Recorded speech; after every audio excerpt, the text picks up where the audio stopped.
Hey guys, Rick Stone here from Our Stony Acres. Welcome to my YouTube channel. Super excited today because we're going to do something to help you guys that are just getting started with gardening. We're going to talk about the 10 easiest plants to grow. Now this is of course my opinion, but I think that these are some of the 10 easiest herbs and vegetables to grow in your garden. And so I think I've got a good selection for you. Want to try and help some of those of you that are new to gardening this season out. So that's what we're going to talk about today. Before we get started though, please make sure you subscribe to my YouTube channel. Click that notification bell so you get noticed every time I release new videos. Also go over and follow us on Instagram. We've got a good little following over there and I would love to have you join us there. And then stick around because at the end of this video I'm going to talk about a little special offer that we have going on the Gardening Academy right now. I'd love to have you come join us there as well. Okay, so let's get started.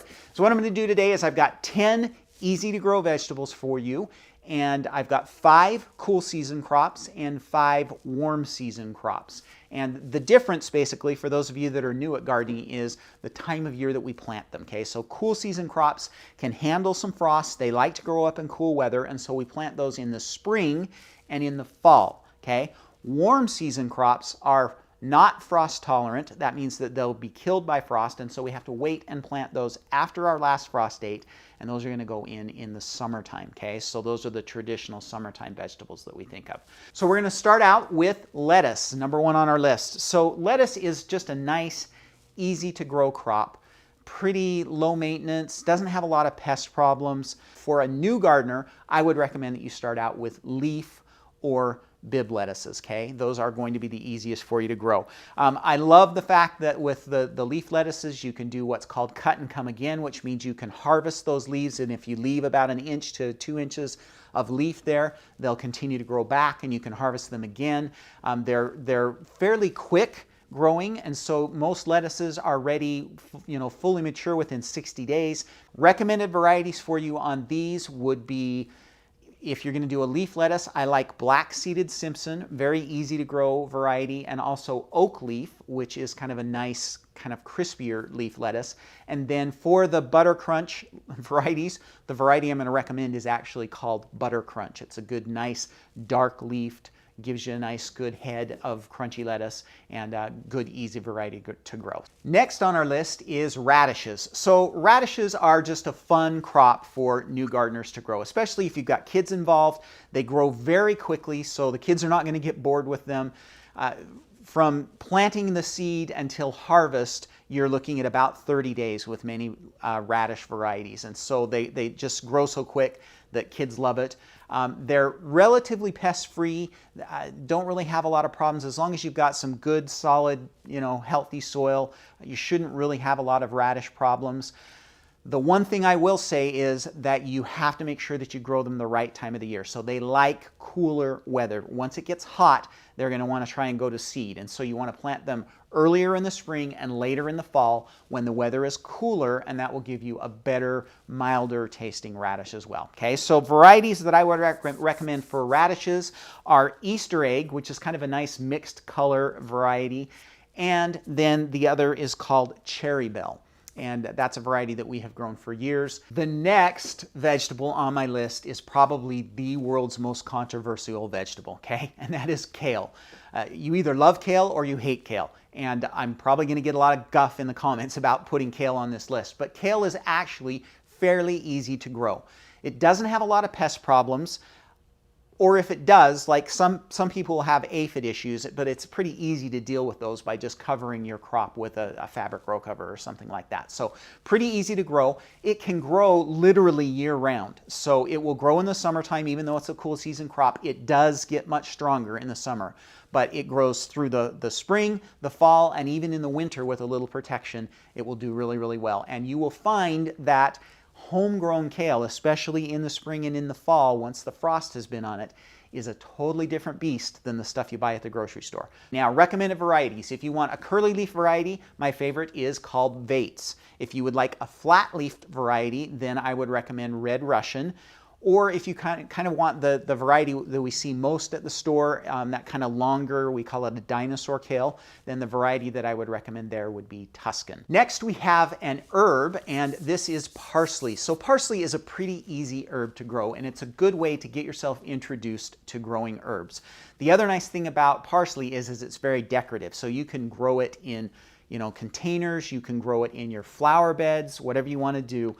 It looks nice, and so it's easy to kind of just tuck into areas like that and grow. My recommendation is to get a flat leaf variety. They seem to be a little bit easier for me to grow, and the variety that I grow is called Italian flatleaf, and just a nice herb to have and to kind of get you introduced to growing herbs. The last of our technically cool season crops is strawberries, but not any type of strawberry. We're going to talk about everbearing strawberries, okay? So there are really two types of strawberries. We have the June-bearing strawberries and we have everbearing strawberries, also sometimes referred to as day neutral, okay? The difference is June-bearing strawberries only give you one crop of strawberries, usually in June, depending on where you live, okay? So you take care of the plant all year long for that one harvest, and that to me is annoying. So I like everbearing varieties because you get a harvest almost all year long. I like the fact that I can take care of that patch and I'm constantly getting strawberries out of that patch. Everbearing strawberries do really well in containers, raised beds, in the ground, anything you want, they're going to do really well.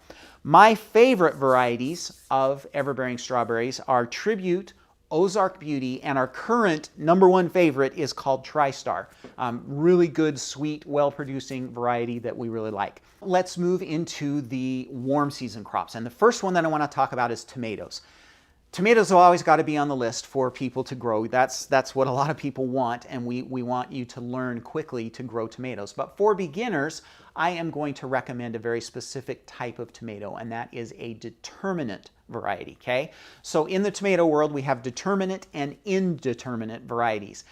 Determinate varieties usually grow to a very determined size, usually about 4 feet tall is the tallest that they will get.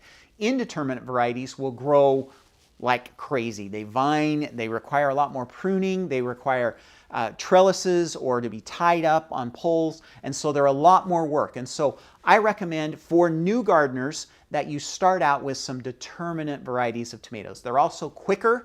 Usually you'll be harvesting from those in as little as maybe 60 to 70 days from putting your transplants in the ground. So you'll get a harvest quicker and just more manageable. You can just grow them in a tomato cage. They don't, take over the world. And recommended varieties for you there would be really about any Roma variety. So any variation on Roma should be really good for you and will be a great tomato for salsas, for sauces, anything like that. And then if you want kind of more of a slicer tomato, my recommendation is called Bush Early Girl. Next, we've got to have a squash, right? And I recommend that you go with a summer squash and you choose zucchini, okay? Zucchini is relatively easy to grow. All squashes you're going to struggle with some pests. You're going to have squash bugs or vine borers. You also might have some powdery mildew issues. But zucchini is so quick to grow and so quick to harvest that you can usually defeat some of those bugs just by getting it done quickly. So I recommend the variety Black Beauty. It's a fairly large bush, but produces really well, and you can have your first zucchini in as little as 60 days from the time you put the seed in the ground. So they're really quick to grow. Now, I will warn you, with zucchini, be careful what you do. I've had a lot of new gardeners over the years tell me that they planted way too much zucchini. 1 or 2 plants is more than enough for a family because zucchini produce really, really well. Next is green beans, and honestly, either pole beans or bush beans would probably be fine for most beginners, okay? The easiest to grow would be a bush bean, okay? But pole beans are not that complicated. As long as you've got some type of trellis for them to grow on, they're going to do really well. And pole beans ultimately will produce more beans per plant than a bush bean will. But I grow both. So I have a nice cattle panel trellis that we will grow our beans on, and we'll put pole beans on those. But then I also tuck the bush beans kind of in empty spaces all around my garden, and so I'll have both varieties going. So our favorite by far variety of bean to grow is called Blue Lakes. And Blue Lakes comes in both a pole variety and a bush variety. So that would be my #1 recommendation. But I also have a variety that we've been growing for about 5 years now. It's called Royal Burgundy. And it comes in a bush variety, and it's a nice purple bean, and it kind of adds some variation and variety to your crops. And so it's kind of fun to grow as well. Next is a melon, and everybody needs to learn how to grow melons. And my recommendation for beginners is cantaloupe, okay? Cantaloupe is overall easier to maintain than all of the other melons. They don't take up as much space.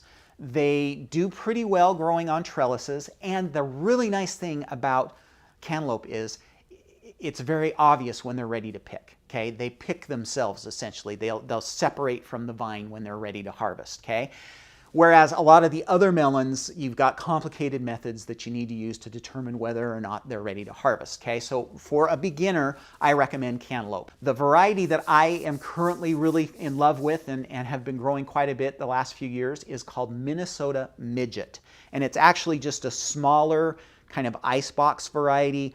They're kind of just single serving, maybe a little bit bigger than a grapefruit size, and so it's good to just cut it up, and you know, my wife and I will share it for breakfast, and again, really easy to grow, and they take up very little space. So again, that variety is called Minnesota Midget. And last on our list is another herb, and this is a warm season herb, and it's dill. Okay, so dill is very easy to grow. Almost too easy. If you let it go to seed, it can become a weed in your garden. So you have to be a little bit careful with that. But overall, you know, you just plant it after your last frost date. You can plant it by seed. It's going to grow really well. It's a very versatile herb. It goes in a lot of different dishes. You can use both the leaves and the seed that comes from the seed head. And so it's just overall a good versatile herb and a great introduction to culinary herb growing in your garden, okay? If you want a big traditional, you know, heavy harvest variety, then I would recommend a variety called Mammoth. If you're looking for one that's smaller, maybe that you can put in a, you know, in a flower bed or something like that, that will maybe only get 1.5 to 2 feet tall, then that one would be Fernleaf is the variety that I would recommend for there. Okay, so that is your list. Now, I know there's going to be some controversy, and I would love your guys' input because I didn't include all of them. I wanted to stick with 10, and so down in the comments, let me know what other easy to grow varieties you would recommend for beginner gardeners. And let me have it on the kale. I know there's going to be controversy about the kale because there's a lot of people that really don't like kale. So let me have it in the comments, that's fine. But let me know what you think beginner gardeners should be growing as well, and let's help the other new gardeners out in our community by commenting down below. So before we go, make sure you subscribe to my YouTube channel, click the notification bell so you get noticed every time I release new videos.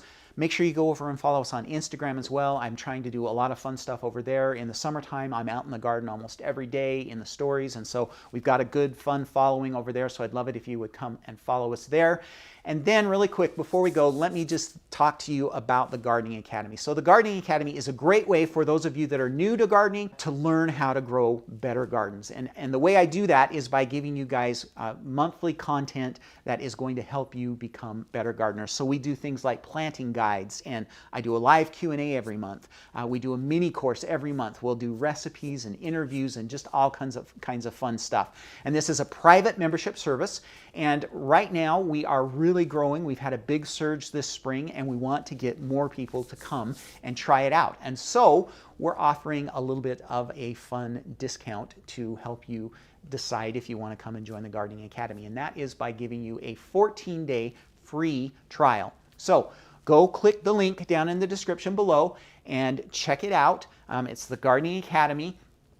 And you can click on that link and it will take you over, and you can actually sign up for 14 days for free.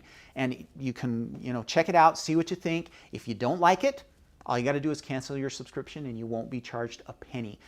But let me warn you, people really like the Gardening Academy, and 1 out of every 2 people that tries that trial ends up staying. So I would love to have you come and join us, and this is a great opportunity for you to check it out and see what it's like and what you think about the Gardening Academy. So click that link down in the description below. Okay, that's all I have for you this week, guys. Thanks for sticking with me to the end of the video. Again, if you like this video, give it a thumbs up, and we'll see you next week. Happy gardening.